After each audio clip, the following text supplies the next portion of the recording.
Dia de Chise Moan, I'm Donald McAllister. Hello, my name's Donald McAllister. I've given you a greeting both in the Scots and in the English.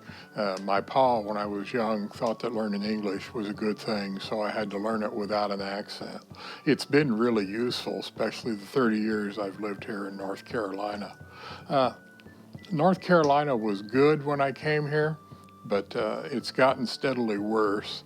The Patriots are stirring up a lot of trouble, and a lot of people here where I live in Cross Creek are discussing and carrying on about going to war on behalf of the king.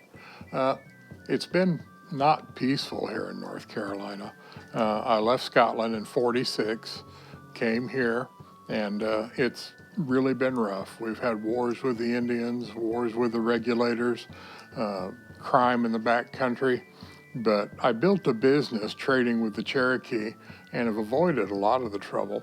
It was easier to go up into the mountains, and it was easier to do business with the Indians than it was to sit down here in the lowlands and argue and fight about things.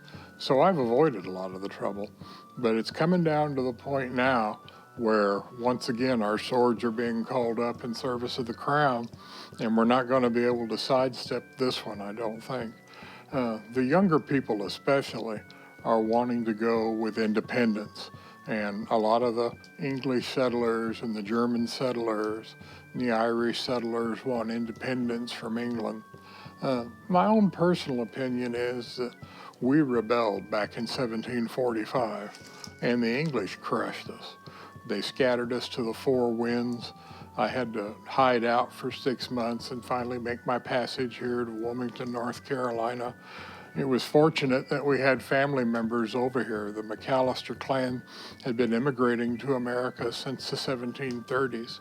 So I had lots of relatives over here to come to, but still, it was a difficult time and had to change countries, change homelands, and rebuild a life. And so I've rebelled once. I've learned a lesson, and I just don't know what we're going to do in the future.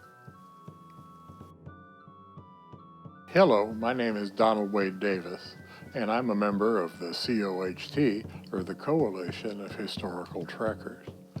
We are a nationwide organization that promotes not only trekking in the woods in period year, but also education of the public at certain gathering and events that we do throughout the year, where we bring in the public and demonstrate period crafts and skills like would have really occurred. Our organization covers the time period from 1600 to 1850, and you're free to interpret anything within that time frame. As you saw in the earlier part of the video, I'm interpreting my ancestors who were actually Scottish and who were loyalists in North Carolina during the American Revolution. I took some liberties because not much is known about them. I used my first name and my ancestor's last name and created a fictional character.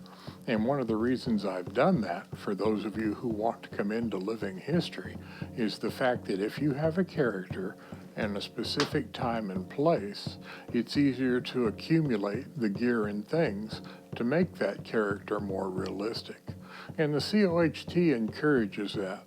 We are a family-friendly organization, and we want men, women, and children to experience the hobby of living history in all of its glory. And we have room for everybody, like I said, in a wide and broad span of history from 1600 to 1850. We have a web presence, www.coht.org, and for members, we have a Facebook page where we discuss the material culture, the stuff and things of historic interpretation. So I would welcome you to join us.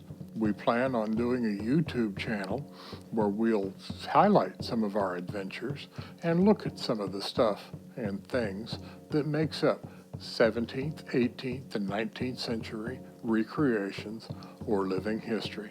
Hopefully, I'll see you somewhere on the trail.